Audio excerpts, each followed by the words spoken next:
अस्सलाम वालेकुम रहमतुल्लाहि वबरकातुहू जी। मैं करी तीक अपने यूट्यूब चैनल तीक फीक टीवी तो अज वीडियो बना रहे हैं जी। अज हैगा वा 29 दसंबर तो सर्दी बहुत आ, धुंद शदीद पै रही है तो इनके बचाव वास्ते असी बकरियां हुण कड्ढियां। तकरीबन टाइम हैगा जी 9:45 का ते इतवार का दिन। आ बच्चे नवे आ, हजे 3 दिन का, आ 2 दिन का, ते ਇਹ ਜਿਹੜੇ ਬੱਕਰੇ ਆ ਇਹ 4 ਦਿਨ ਦੇ, 2 ਮਾਸ਼ਾਅੱਲਾ। ਇਹ 4 ਬੱਕਰੀਆਂ ਸਾਡੀਆਂ ਸੂਈਆਂ, 3 ਇੱਕ ਨੇ 2 ਦਿੱਤੇ, ਇੱਕ ਨੇ ਫਿਰ ਇੱਕ। ਤੇ ਹੁਣ ਬੱਚਿਆਂ ਦੀ ਕੇਅਰ ਅਸੀਂ ਕਰ ਰਹੇ ਹਾਂ ਜੀ ਸਰਦੀ ਤੋਂ ਬਚਾਉਣ ਵਾਸਤੇ। ਇਹਨਾਂ ਨੂੰ ਫੀਡ ਕਰਵਾ ਕੇ ਤੇ ਆ ਬੰਦ ਕਮਰੇ ਦੇ ਅੰਦਰ ਨਾ ਸਵੇਰ ਟਾਈਮ ਅੱਗ ਬਾਲ ਦੇਈਦੀ ਹੈ, ਘੰਟਾ ਕੁ 1.5 ਘੰਟਾ। ਇਹ ਆ ਕਿ ਕਮਰਾ ਹੀਟ 'ਚ ਹੋ ਜਾਂਦਾ। ਫਿਰ ਅਸੀਂ ਬੱਚਿਆਂ ਨੂੰ ਇੱਥੇ ਖੁੱਲ੍ਹੇ ਰਹਿਣ ਦੇਈਦਾ, ਟੋਕਰਿਆਂ ਥੱਲੇ ਤਾੜ ਦੇਈਦਾ, ਥੱਲੇ ਪਰਾਲੀ ਪਾਈ ਦੀ ਹੈ। ਫੁੱਲ ਇਹਨਾਂ ਨੂੰ ਨਾ ਗਰਮੈਸ਼ ਦੇਣ ਦੀ ਕੋਸ਼ਿਸ਼ ਕਰੀਦੀ ਹੈ, ਬਾਕੀ ਕੇਅਰ ਕਰੀਦੀ ਹੈ।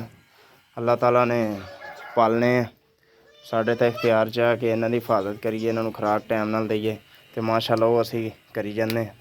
ਗੁੜ ਵਗੈਰਾ ਥੋੜ੍ਹਾ ਬਹੁਤਾ ਨਾਲ ਇਹਨਾਂ ਨੂੰ ਅਸੀਂ ਸ਼ੁਰੂ ਕਰਾਇਆ ਹੋਇਆ ਵਾ। ਛੋਟੇ ਬੱਚਿਆਂ ਨੂੰ ਗਰਾਈ ਵਾਟਰ ਉਹ ਥੋੜ੍ਹਾ ਪਿਲਾ ਦੇਈਦਾ। ਉਹ ਬਦ ਹਜ਼ਮੀ ਵਾਸਤੇ, ਪੇਟ ਦੇ ਦਰਦ ਵਗੈਰਾ ਤੋਂ ਨਾ ਉਹ ਠੀਕ ਹੁੰਦਾ। ਅਤੇ ਇਹ ਬੱਚੇ ਜਿਹੜੇ ਆ ਸਾਡੇ ਵੱਡੇ ਆ, ਇਹ ਹੋ ਗਏ 2 ਮਹੀਨਿਆਂ ਦੇ, ਅਤੇ ਇਹ ਛੋਟੇ ਆ ਮਾਸ਼ਾਅੱਲਾ।